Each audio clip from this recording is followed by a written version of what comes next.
So what do you really care about? Deborah, the link, do you mean the David White link? Because if so, then I will find it Yes. once Amanda is chatting. But the best way would be to sign up to his newsletters, I guess, on David White's website. So I like that we're pitching for him here. David White. Oh, you mean the poet David White? Yeah. Yes. Oh, I know him. Okay. I thought it was someone in the genomics world. Never mind. No. It's the poet David White. We were kind of He's awesome. continuing conversation just before we started the recording about him, so people would know him or not. Celine, do you just want to remind people they want to, if they don't want to be on the recording, because this will be available, just to take yourself off video. Yes. If you'd like to be on video, it's amazing for us to see you. But because we are recording it, as long as you're just conscious and happy about that, I know that when we are not on camera, it can be easy to open up other tabs and be like, I'm just going to quickly check Amazon, or I'm going to go into my email inbox. And we would love you to really gift yourself the present of being present. And if you can leave with one or two strategies to better help you manage your mood, like we did with Mind, that's super empowering, super empowering. Because as we've just already shared, we've gone quite rich and deep at the start. And I can see by the things coming through in the chat about what we care about is when we can self-regulate our own mood and our own state and create calm despite what's happening around us, we really have energy, not just for ourselves, but for the things that we care about, like our families and growing our businesses and empowering others to help themselves, and being present for family celebrations and peace and nature. It's just so beautiful. So I asked you about care because we're going to come back to that feeling and that emotion because it really has a positive impact on the nervous system. What I wanted to do is invite you. I'm going to quickly recap just for a minute on what we discussed at the previous masterclass. And while I do that, if you are happy and able to do so, to place one of your hands across your heart and bring your awareness down to your chest. And you were breathing before I asked you to become aware of this. What I'd like you to do now is be a little bit more conscious about your breath. And as you breathe in, we're going to do, it's called heart focused breathing. And this is a technique that I'm going to share with you a bit later. And it can really help us to tap into heart coherence, which is really good for the nervous system. So you don't have to have your hand over your heart, but it does sometimes help to bring your awareness and attention there and allow your breath to be a little deeper and slower than it was a few moments ago. And breathing deeply, almost as if you were breathing into the heart and out through the heart, even though you will be using your nose or your mouth, whatever you're comfortable with. Because today we're going to drop from the mind into the heart. Because last time at the masterclass, if you did watch it, great. If you haven't and you're now curious, you can access the recording. We did send that out. And if you don't have it or you've lost it, just reply to the follow-up email from today. And then I'll make sure, or Amanda will make sure that you get that recording. Because there we spoke about the connection between our genes and how the hormones and all kinds of things shift through midlife and how it impacts our brain and the need for really particular nutrients. And Amanda has shared some incredible lists of food so we can really make this practical. I then spoke about how the mind needs rest. And we went through the seasonal framework, focusing specifically on early morning, which is like the season of spring, and the end of the day. And if all this was easy, we would be doing it. So it isn't. It takes courage. It means that we need to commit and have boundaries. And we need to be aware of all this input through technology. I was just sharing with Amanda that I just took 48 hours as like a mini retreat and a digital detox. And it was only by the end of yesterday in the afternoon that I really felt a sense of spaciousness in my mind. It's like there were gaps in my thoughts. And I'm curious, what if I stayed off my phone for longer? How would those gaps feel? And whether you can take yourself on a retreat or not, what you can do is to help stimulate the vagus nerve. So we spoke about things like deep breathing. So on that note, how is your breath? Are you breathing into your heart still? Deeper, fuller breaths. I'd like you to feel as if you've been to a spa in the time that you've been with us today.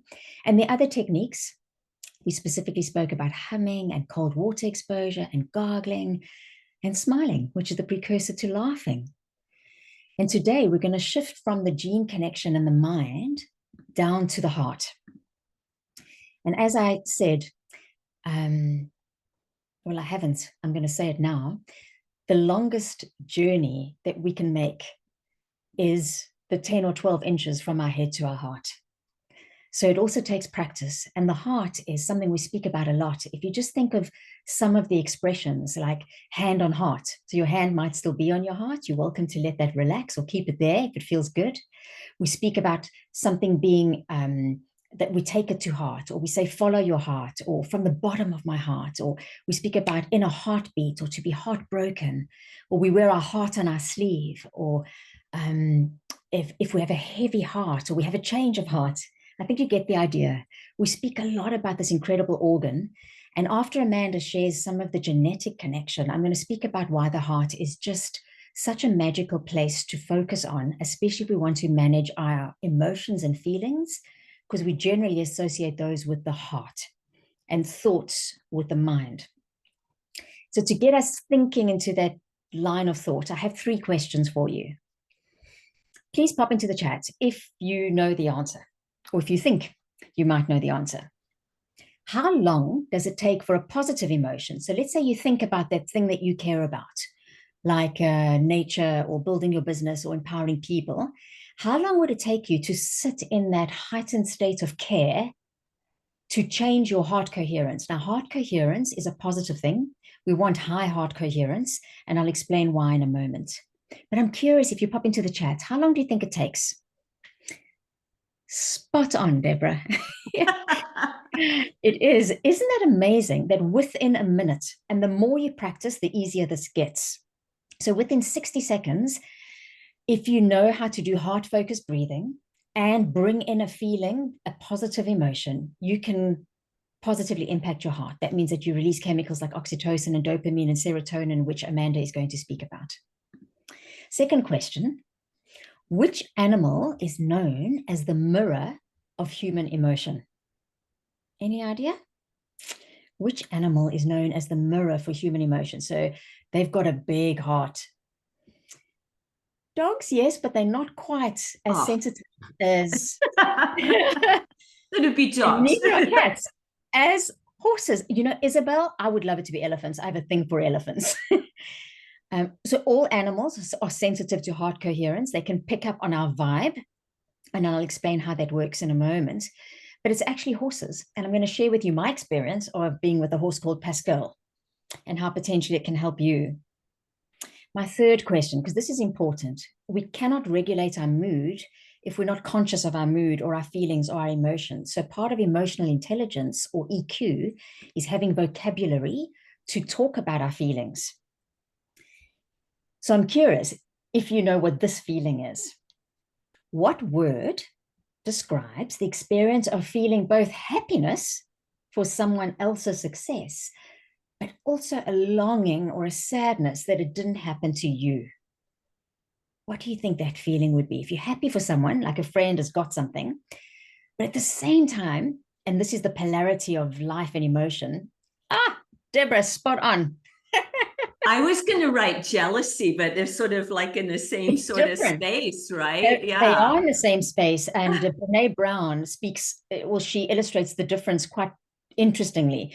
Envy is different to jealousy, because it's more about you not having the thing. You still want your friend or that person to experience that thing, as opposed to sometimes jealousy is more about you wouldn't mind taking that thing away. So that's just to get us into the mode of thinking about words to describe our emotions. And I'm going to come back to all 3 of these aspects: heart coherence and how we can regulate ourselves. But first, so there's nothing like a party, right, to like enhance the mood. So I'm going to hand over to Amanda, who's now going to take us into the party of our genetics. Thank you. I love it. So you're entering me into the party, because that's exactly where I'm going to start, is talking about serotonin, which is your GJ at the happy brain party. So thank you for the beautiful lead up, Celine. And I'm going to drill straight down through the science, because we want to look at what do we know about really the hard science and how genes, which is my work, can influence mood, because the topic is about mood. And then we'll flip back to, well, how can we massage that, regardless of how we have these building blocks to help us through our genes and through the food we eat? What about the environment, which is in the end more important than anything else? The way we live and what impacts our genes environmentally, meaning in the world that we live, is probably as important as the food we eat. But we can, through loading our plate and choosing specific foods, at least help these transitional years, which is where we're focusing on midlife. And serotonin is a love-hate relationship, which we may or may not know about. So serotonin is your DJ at the happy brain party. And you can just kind of drop those, drop the slide in there. But what I like actually to really get an understanding of the role of serotonin is the work from Dr. Amy Myers, where she says, here's some of the roles of serotonin in the body.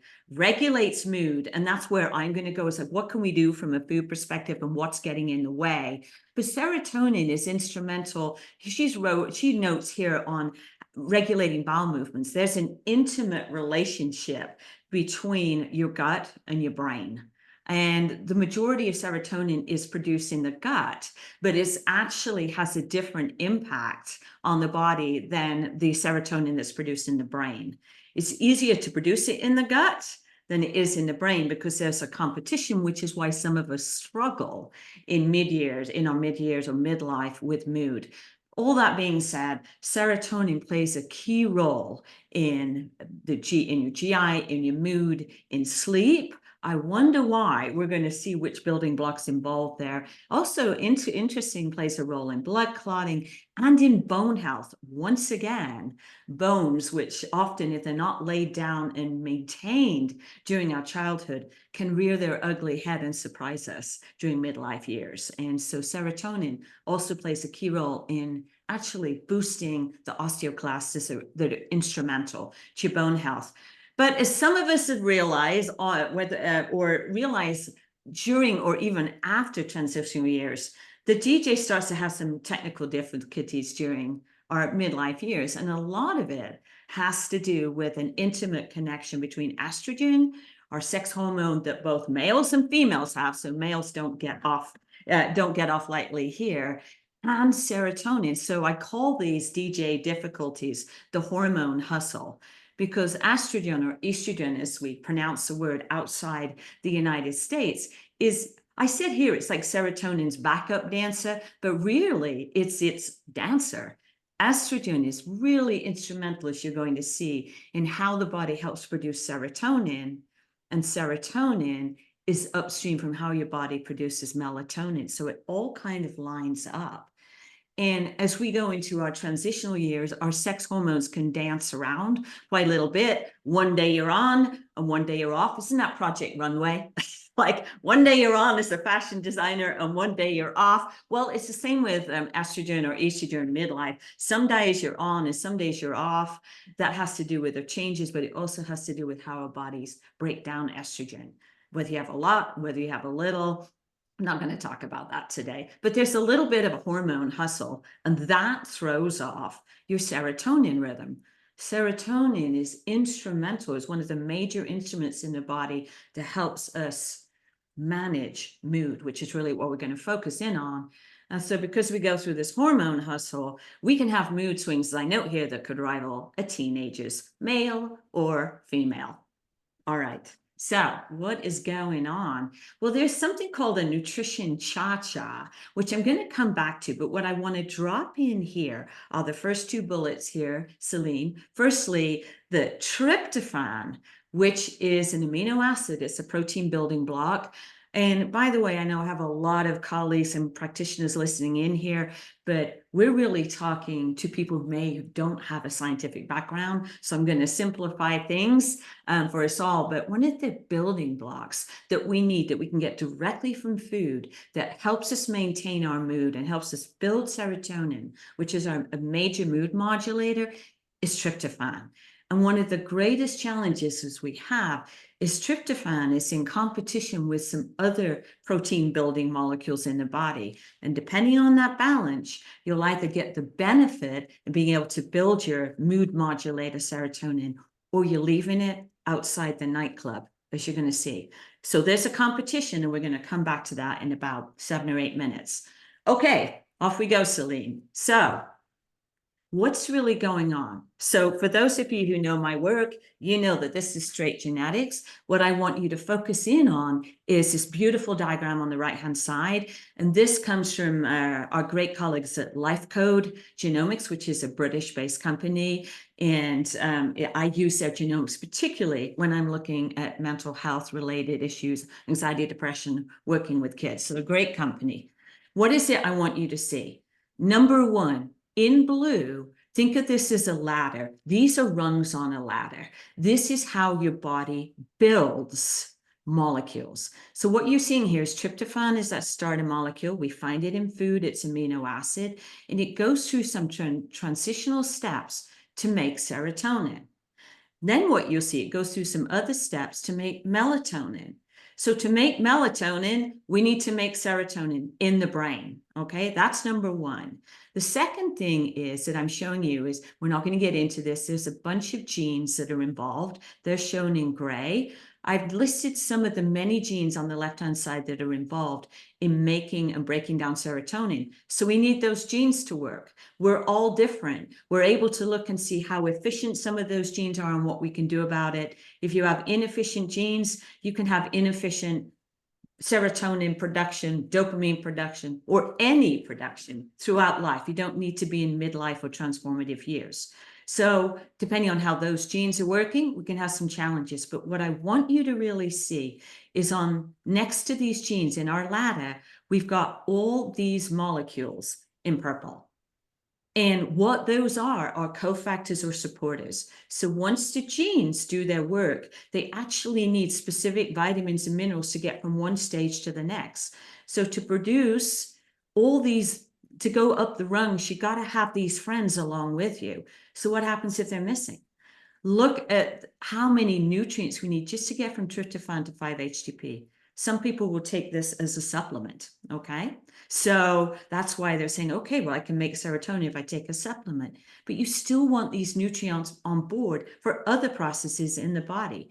So what is the first thing you see next to tryptophan in purple? What is that word?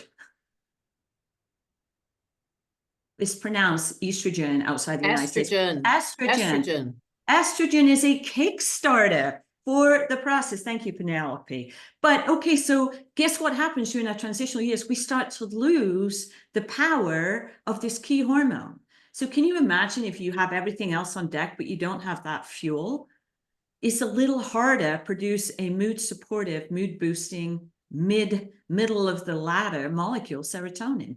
So that's where some women feel like they're, or men can feel like they're all over the place. They're losing the power of estrogen. One day you're on and one day you're off. It depends on what's going on with your hormones and how well you detoxify them. BH4 is, it's a complicated molecule, requires folate and a number of other nutrients to produce it. Outside the context of today, but think folate, okay? Think folate and B12 to make that critical molecule.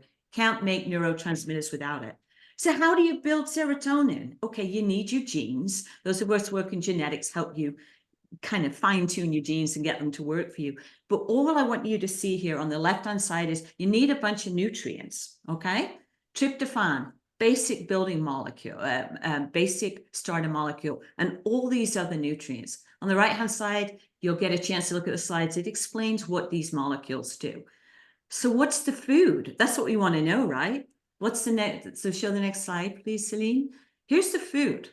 Okay, tryptophan. So these are the best of, they're not the only sources. But if you're only eating 10 foods or you're on a very special diet, how on earth are you going to get the plethora or the rainbow, if you will, or the complexity and diversity of food if you're only eating the latest, quote, diet? You need a bunch of food to be able to produce any molecule in the body. And serotonin is no exception. So you need a bunch of stuff. I haven't got into what all these different molecules are doing. The main takeaway is you need a lot to be able to produce this molecule. And oh, by the way, estrogen is a great Kickstarter. So show me the food, but that's not the end of it. Because remember when I talked about the nutrition cha-cha, there's a competition going on in your brain. Serotonin is produced in the gut in much greater amounts. 95% of it's produced in the gut. There, it plays a critical role in stimulating the vagus nerve that Celine talked about, and she's going to come back to. That's his major role. Tickles the receptors of the vagus nerve and fires it. That nerve talks to the brain, which talks to the gut. But the role of serotonin in the brain is different. It's a neurotransmitter. So we have to build it in the brain. And here's the competition. Your brain is an exclusive club where the barrier that separates the body from the brain is the bouncer. So tryptophan, so there's some key amino acids, protein building blocks that are VIP guests. Tryptophan to build serotonin, and some others of its siblings, we call them large neutral amino acids, LNAA, leucine, isoleucine, valine. You can write those in the chat if you want, Celine, or I'll come back and do it. Here's the competition. Those amino acids compete for access into the brain. And the more of the competitive large neutral amino acids to get into the club, it's harder for tryptophan. It is a competition, right? Those who get there first get into the club. And once the club's full, tryptophan has a harder time. But you can do something with your diet to ensure access, all right? And that's on the next page. What are you going to do? All protein foods are all competitive with each other. It's like all boats raise at the same time. But if you eat foods that are rich in tryptophan, that are carbohydrate heavy, then you've got the club, you've got the best card, okay? Because carbohydrates that can also contain tryptophan release insulin. Insulin grabs those other amino acids and squirts them away. It's like, get out of the way. And tryptophan can get into the brain. So there's a trick. You want to eat protein-rich foods, but to get tryptophan into the brain, we have another card, and that's on this particular, in the next slide here. Here it is. Here's your serotonin executive access food guide, right? And so what I did is I said, remember, tryptophan can get a special pass if it can help release insulin. So what you'll do is you'll choose the preferred foods on the left-hand side. So the carbohydrate base, do they have protein in them? Yes, because the next column says tryptophan, right? So if you were to eat oats or sweet potato or quinoa, here you can see that they contain tryptophan, but they're carbohydrates. And as soon as the carbohydrates hit the stomach or hit your body, they'll release insulin. Insulin gets rid of the competitors and lets tryptophan into the brain. How clever is that? So you can build your serotonin, build your mood booster, and you've got executive access to the mood club. So on finishing up then, how do you keep the party going? And then Celine will jump in. How do you keep serotonin spinning to the happy tunes? You eat smart. You just got the food guide. It's a simple one, but it's a start. You ensure that you've got enough of those nutrient buddies to get it into the brain. Estrogen is a hormone, but what about vitamin D, which we're notoriously deficient in? You can't get from A to B without some of these nutrients. Exercise, keep moving. It's like giving serotonin a pep talk. The sun is a source of light therapy, but it's a source of vitamin D for many of us. And handing it over to you, Celine, to tickle the vagus nerve, which is integral to stressing less and also sleeping well. That's how we keep the party going. So the party goes back to you, Celine. Thank you. It's kind of like a party that you do want the right VIP guests to get in, right? And stressing less and sleeping well. So sleeping well, we spoke about in the previous masterclass, where the seasonal framework of spring, summer, autumn, winter, to help you look at creating pockets of rest throughout the day. Specifically today, we're going to take a look at how can you regulate the stress response. And stress impacts the mind. It also impacts the heart. However, A lot of the science is showing, and in my experience, as I live this and practice this, and I'm sure many of you on this call who do, or those of you that are watching the recording may feel this, that your mind can try and think yourself out of stress, but it doesn't work as effectively as if you actually engage a positive emotion, because you can't, it's much easier to do that because of what we now know about the heart. And so the expression, a change of heart changes everything. If we practice the skill, it literally can change everything. We have different types of emotions. I don't think it's that healthy to talk about positive or negative emotions. I think all emotions are important, and I'm going to speak through how we can process them. And the more we feel emotions more fully, the better it is, because that's how we complete the stress cycle. I'm using language from a particular book that I'll reference in a moment. A lot of what I'm going to share with you comes from the research that's been done over the last 4 or 5 decades by HeartMath, that are an organization that focus on how can we use the heart to regulate the vagus nerve and activate the parasympathetic nervous system, which is more about rest and digest. So some of these facts you may know or not. I find it fascinating that the heart actually forms in the body before the brain does. It's also autorhythmic, which means it doesn't require signal from the brain. The electromagnetic field around the heart, which we know is almost like what is measured with an ECG, is 100 times stronger than that of the brain. And the heart sends far more messages up to the mind and the brain than the other way around. I don't know if this is exactly accurate, but I was told when I did HeartMath training about 400 times more.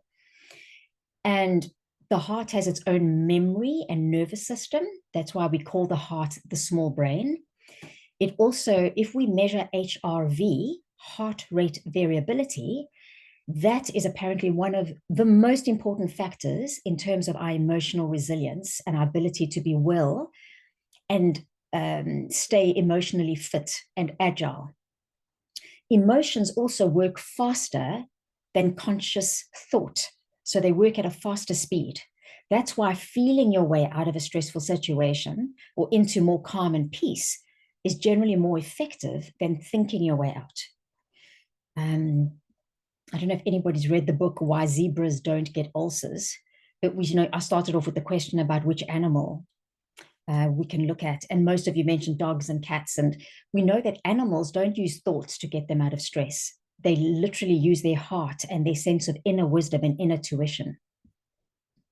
I think this is fascinating. What this means is that some emotions, if we call them negative, what we mean is that they are energy draining. And if we feel emotions like anger, rage, stress, anxiety, frustration, it can cause the heart to become incoherent. So when I look at that top graph, it makes me think of if you were driving a car, it's almost as if you're accelerating and braking constantly at the same time. You're going to cause a lot of wear and tear on the car, right? Whereas if you feel a feeling that is maybe based around care, love, appreciation, compassion, you have much more of a coherent heart rhythm, which is less draining. So even just in terms of managing our emotional energy, this concept of managing our heart coherence can be really helpful.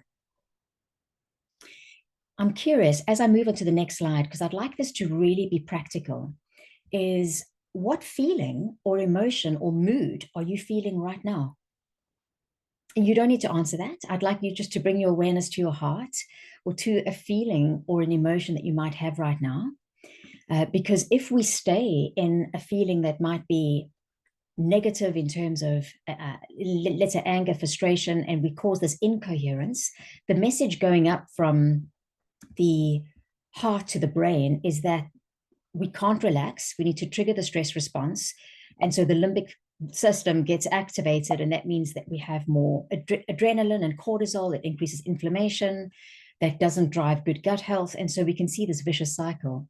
Versus if we allow ourselves to think about something that we care about, or perhaps focus on a feeling or a place or a person that brings us joy, maybe that we love, we can then cause more of our coherent heart response, and remember, this can happen in 60 seconds, and the more you practice this, the easier it gets. That then sends a message up to the brain that activates the prefrontal cortex, so we keep big picture thinking, holistic thinking, right-left brain integration. So really lots of benefits, and this is measurable. You know, we can measure brainwave activity. We can measure the electromagnetic field around the heart. This is not, you know, in the past, this would be a little bit woo-woo, but now we've got the research that can actually show this. And I had a practical experience of this. So a few years back, I went and spent time with an equestrian coach. And what she did was she gets you to spend time with horses. And I was spending the afternoon with Pascal. And I could not get Pascal to hang around with me. He would just walk away. And I thought I was relaxed. And then we sat and we developed a form of almost playfulness and lightheartedness. And when I held the sense of being lighthearted, Pascal didn't even need me to lead him. He just followed me. It was incredible. And so I really got this experience. And you might have this if you've got pets. You know that your cats and dogs will respond to you.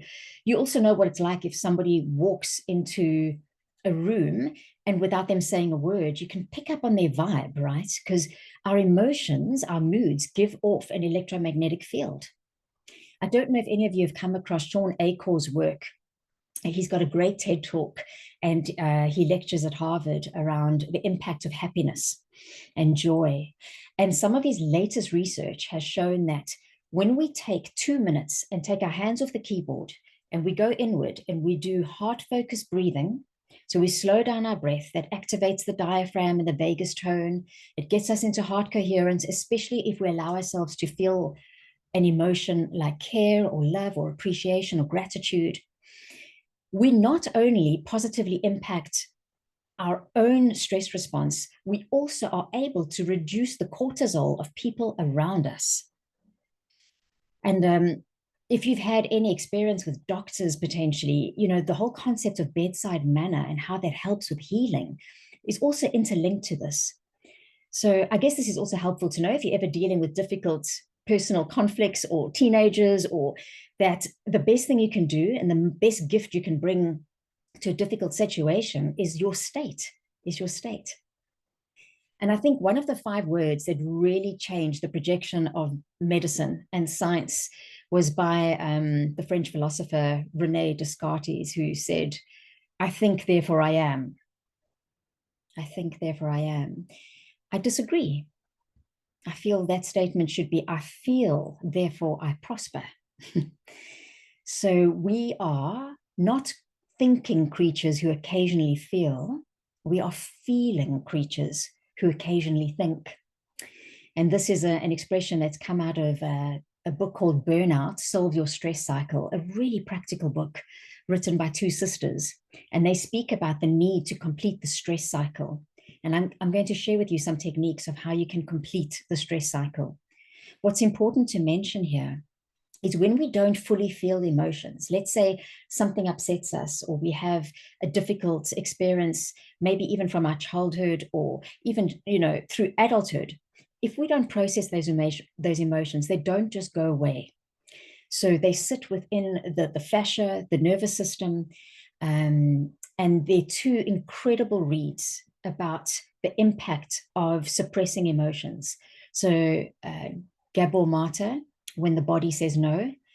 And then, of course, Bessel van der Kolk. This is just an incredible compilation of how the body keeps the score. And the positive message is no matter what we have experienced, we don't always need to use cognitive thinking and talking therapy. That can be helpful, but we can also drop into the body space. And we can use other techniques that can be perhaps less threatening and easier for people, because we can't always understand these things. You know, what we suppress, at some point the body will express, and often in very inelegant ways. And I think now more than ever, humanity needs the ability to heal past traumas and move through them. Whereas if we hold on to that, it can be very damaging. Amanda mentioned that I was in Japan last year with David White, the poet, and something I've been interested in for many years.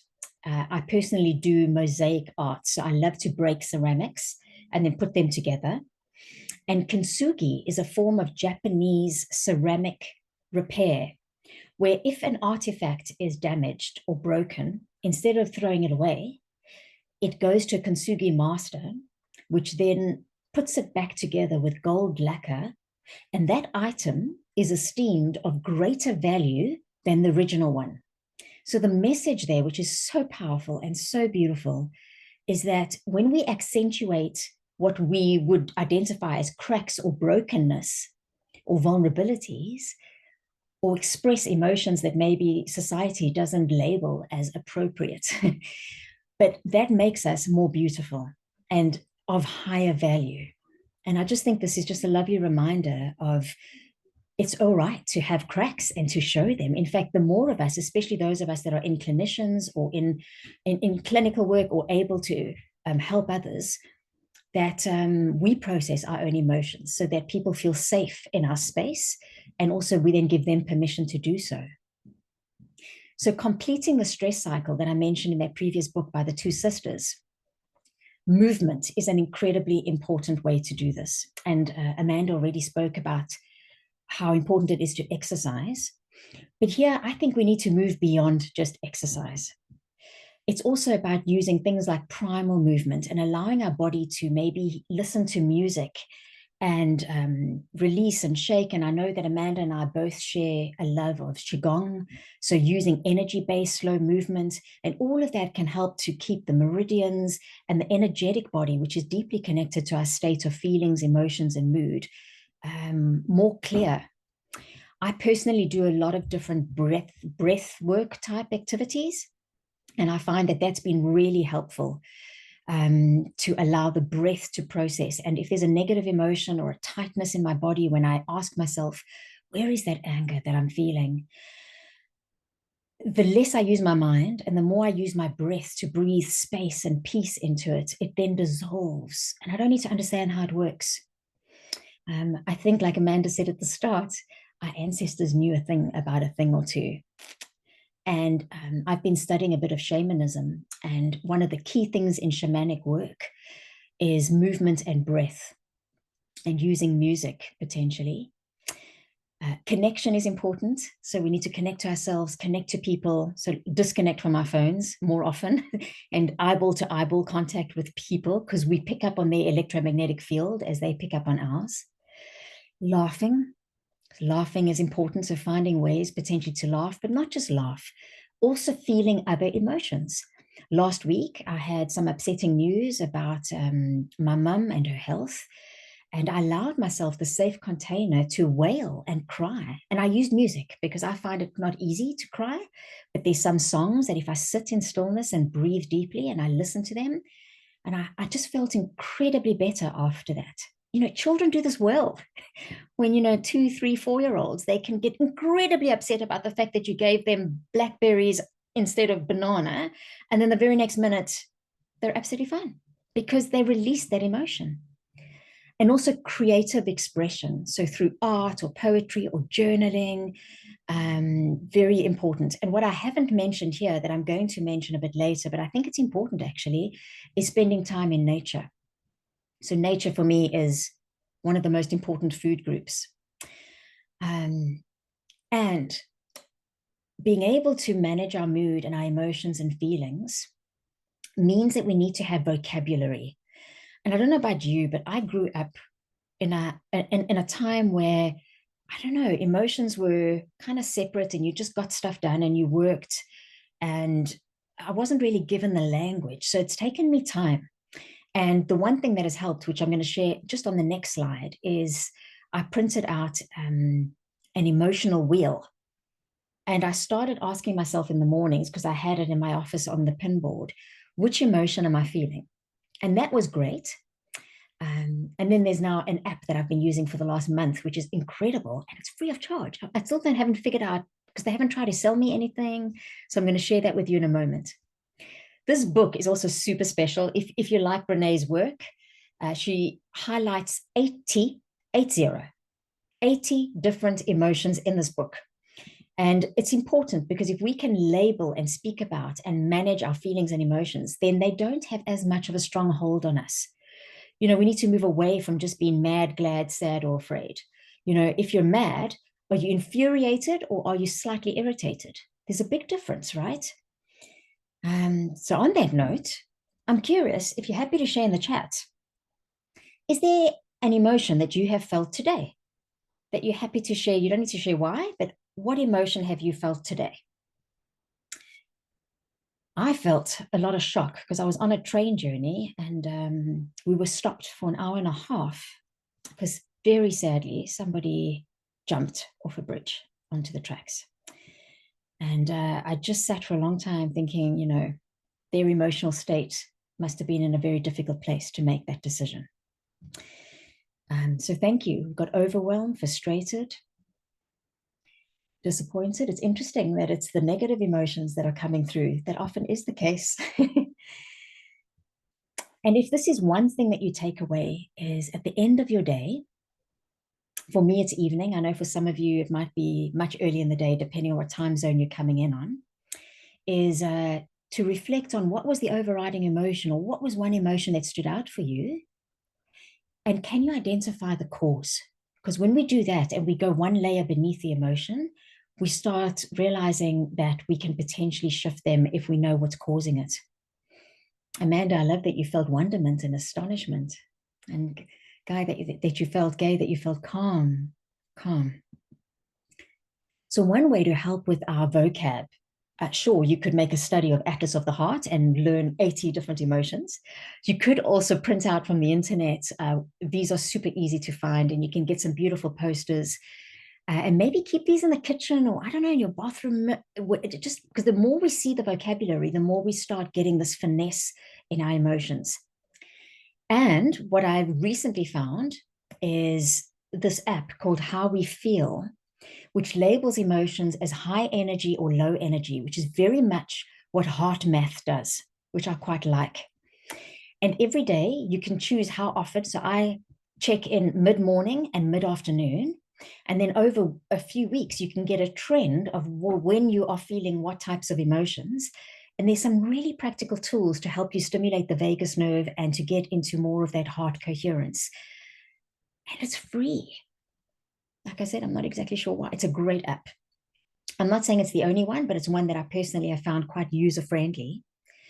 And then another technique or tool that I use, because it's easy to say get into heart coherence, but how do you know that you actually are in that state? Well, some of you might have devices, you get these Aura rings and you get Apple Watches and all kinds of wristbands that measure HRV. But as far as I know, there's none that do it in real time. Like this is my sensor that I've got. So this is available from HeartMath, and it connects to, well, you wear it on your earlobe, and then you can practice heart focused breathing and thinking of a place or a person that makes you feel care or love or appreciation. And you can see real time, every 5 seconds, whether your heart is in coherence or not.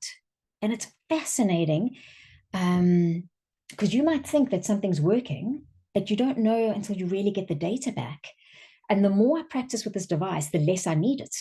So I can, like when I was on the train, I didn't have the device with me, and I could go into heart coherence after hearing that very shocking, sad news. So I just wanted to mention that these tools and apps are available. And I think this is one way that we can use technology positively. Another way that I personally use a lot is guided visualizations that take me into heart coherence. I don't know if anyone on the call is familiar with Dr. Joe Dispenza's meditations. He's recently launched a half-an-hour one called Love Your Body.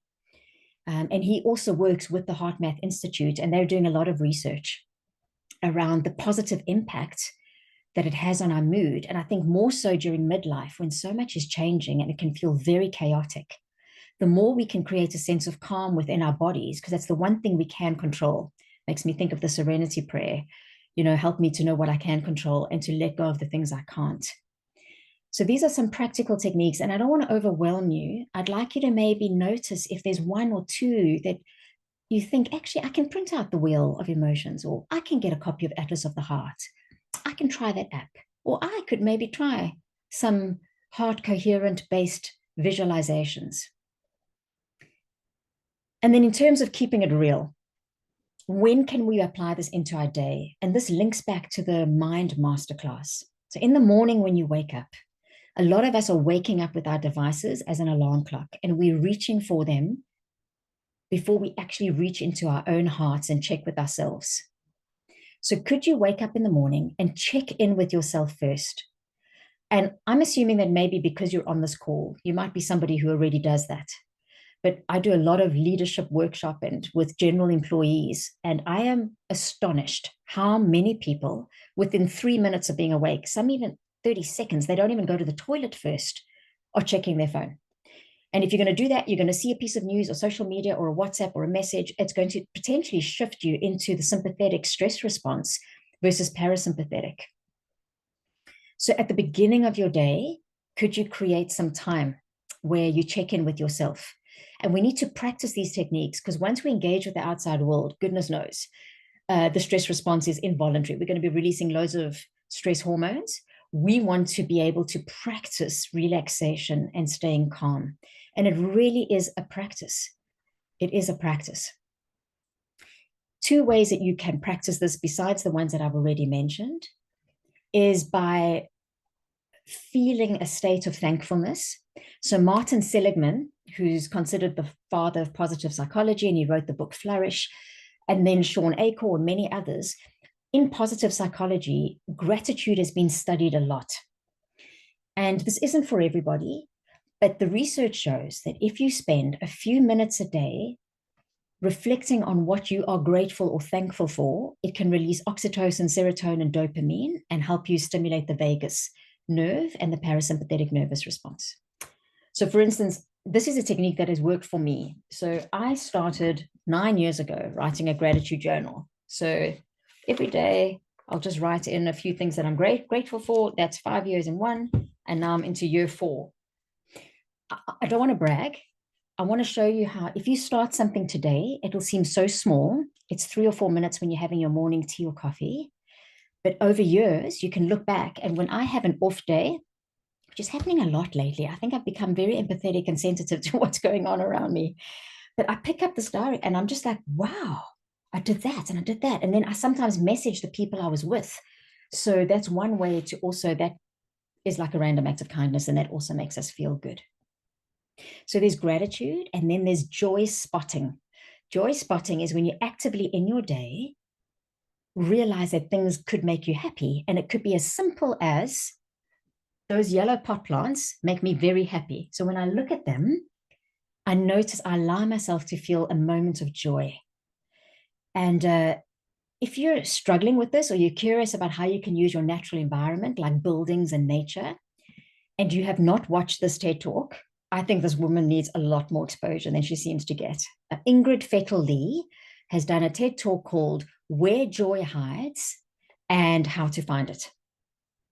And she really highlights how joy is everywhere, in color, in patterns, in circles. And the more we look for it, the more it jumps out at us. How is your breathing? I think before I move on, I'd like to invite you, if you would like to place your hand on your heart. Remember, that's one of those expressions, right? Hand on heart. And I'm telling the truth. Well, hand on heart. And breathe with the intention of almost breathing in and out through your heart. So as you breathe in, either through your nose or your mouth, whatever's comfortable for you. And the ideal pace of an inhale and an exhale, if you want to go into heart coherence, according to heart math research, is 5.5 seconds for an inhale and 5.5 seconds for an exhale. So it's about 5 or 6 seconds in and 5 or 6 seconds out. And if you do that, within a minute, your heart will start moving into more coherence, which means you'll get all those positive messages up to the brain, less limbic system, stress response, adrenal, cortisol, inflammation, more big picture thinking, holistic, parasympathetic, vagal tone, immunity, and digestion stays on board. So we've covered quite a lot. Before I hand over to Amanda, who's going to take us through how can we put this into action, While you have your hand on your heart, or while you're breathing in slowly, as slowly and comfortably as you can, I'd like to just mention, we spoke about how using the heart to positively impact the vagus tone and the parasympathetic rest and digest is easier than using the mind because of various reasons, like the emotions work faster than the speed of conscious thought. And there are more messages going from the heart up to the brain than the other way around. And we know this, right? If somebody's having a panic attack or a really upsetting emotional response to something, and you can see that they're going potentially into a panic, what do we generally say to them? We should not say, calm down. We should say, breathe, breathe. So it's much more about the heart than it is about the brain. And I spoke about emotional intelligence, which takes language. So can you increase your language using apps or reading or using the wheel, for instance? Could you maybe look into, if you already practice some of these techniques, using techniques or sensors like heart rate variability sensors to really fine tune what thoughts, images, feelings can bring you into that state faster? I spoke about all feelings are important to feel and express, including the ones that we may call negative. There's an expression which I love, that bliss is any feeling fully felt. Bliss is any feeling fully felt, like even when I cried my heart out last week. And that's the art of kintsugi reminds us that, in fact, it's not just okay to not be okay. I think it's necessary to express and not suppress emotions. And we can do that through movement, breath, connection, laughter, creative expression, using music, joy spotting, gratitude. So, Amanda, may I hand over to you?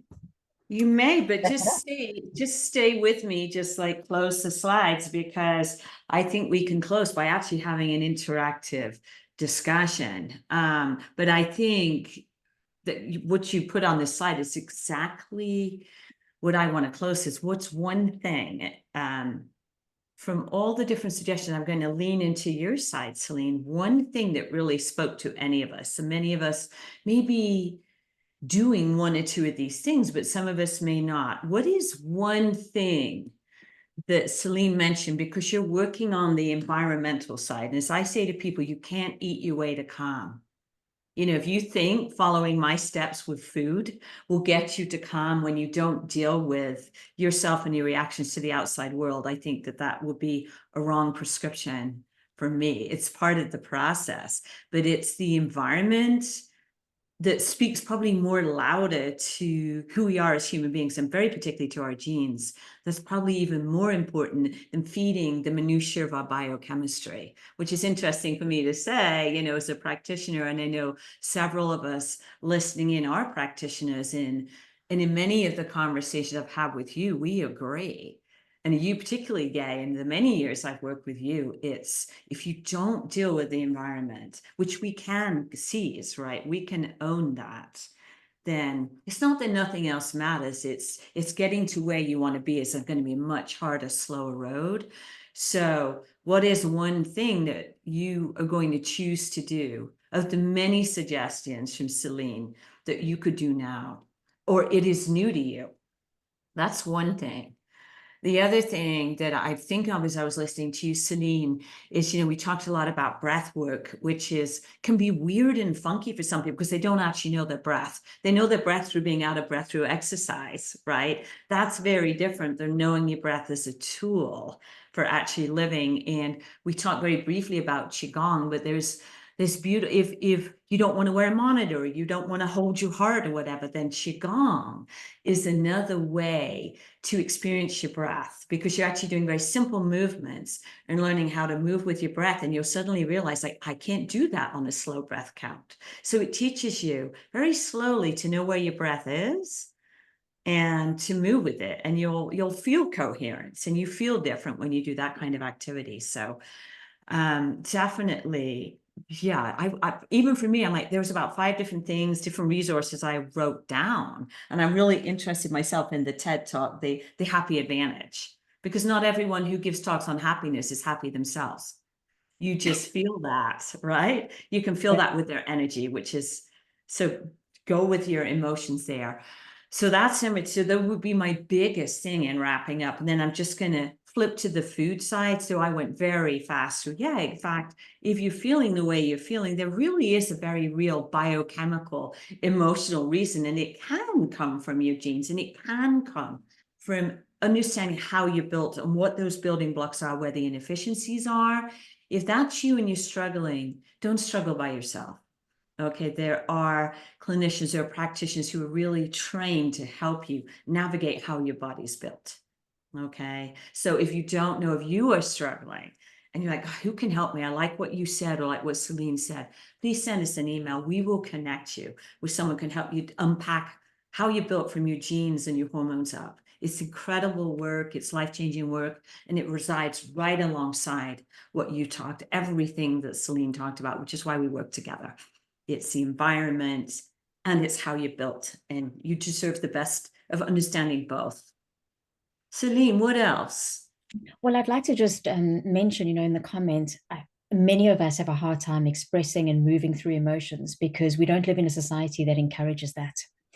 It's so sometimes there's shame, there's fear, you can often feel silly. And I think to start gently, I first came across somatic coaching about 6 years ago. And I've got a somatic coach that I see at least 2 or 3 times a year. And we talk about how can I better release emotions. And then now I've actually started doing more training. I know in the US, a lady called Emily Fletcher, she launched something called Ziva Magic, which I did her 3-hour masterclass last week. And that woman is giving not just Americans, anyone around the world. I mean, 10,000 people signed up for the call. And we were wailing and grieving and throwing anger tantrums, but in a safe way. That might be too much if you've never done this kind of work before. But I think it's really encouraging to see that it's becoming more popular. So start where you are, and there's no rush. Even just setting the intention is powerful. Listening to one song that moves you is a great place to start. What's coming to mind for me, just Celine, and let's just open this up in the time we have left, is how powerful it would be if we could teach children how to understand how to breathe, right?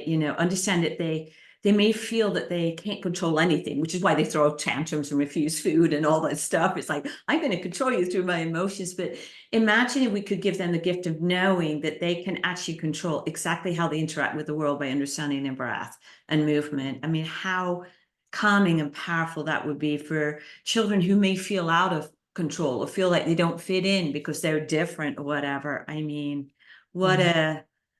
how powerful that would be. And yet so many will never have access to that or don't know about it. Yeah, absolutely. But then, like the comments in the chat, is we need to start with ourselves, because children can pick if they feel safe in your nervous system. So, and wonderful that you're teaching your twin nieces to meditate and breathe. What a cool aunt you are. Yes. And we hope to see you at the next masterclass, which will build on the theme and move into metabolism in midlife. And Amanda, yeah, I think we're on time. So if you need to leave, please do. We can linger. So if you want to stay and ask some questions, please do. And we've just been asked if perhaps we should do a class for children.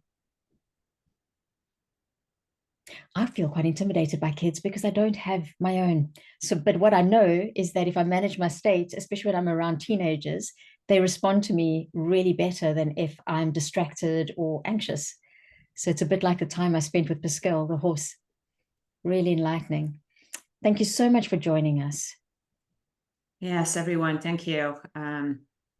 It's a beautiful journey, a lovely way to spend an hour or two with everyone, and honor the fact that we are human beings too. And when we were all giving in many, many different ways, right? But it is okay to take time for you and to work on you. Yeah, it's essential. It really is. Michelle, that's lovely. I've organized a soul care event at my church in both your classes. Yeah, I saw you promote that, Michelle. And I said, oh, that's just wonderful. That's going to be so well attended. Thank you, Cheryl, for being here too. Thank I you, noticed Cheryl. you. Yeah, totally. Yeah, really appreciate it. Well, I'll stop the recording, Amanda, in case anybody wants to stay and ask us questions. Sure, yes, let's do Yeah. that. Let's see.